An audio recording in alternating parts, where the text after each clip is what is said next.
The hallways of Northwood High hummed with the usual end-of-day chaos, but around Lila's locker a pocket of silence had formed. It was the quiet of watched prey. Mark Sullinger, with his Letterman jacket and a smirk that never quite reached his cold eyes, had her cornered. I said, "Move it, scholarship," he growled, his voice a low rumble. His hand, large and intimidating, shot out and shoved her shoulder hard. Lila's books clattered to the floor. A few students glanced away, quickening their pace. This was a familiar scene. Lila was the quiet artist, the girl with her head in a sketchbook, a ghost in the school's ecosystem. No one expected her to fight back. The school bully, least of all. He reached for her again, this time aiming to knock the beaded necklace from her throat, a treasured gift from her grandmother. "What's this junk?" he sneered. That was the line. Time didn't slow down. It crystallized. In one fluid motion, Lila didn't step back. She stepped in. Her left hand, small but hardened from years of helping her grandfather in his woodshop, caught his descending wrist.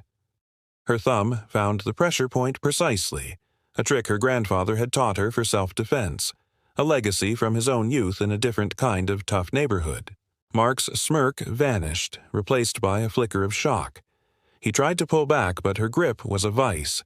With her right foot, she swept his legs out from under him, not with a dramatic kick, but with a precise, efficient hook of her ankle behind his.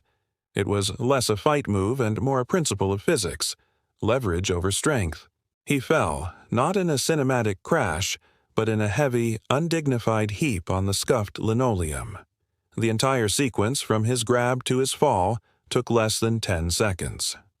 The hallway's pocket of silence became a vacuum. Stares were no longer averted. They were frozen in disbelief.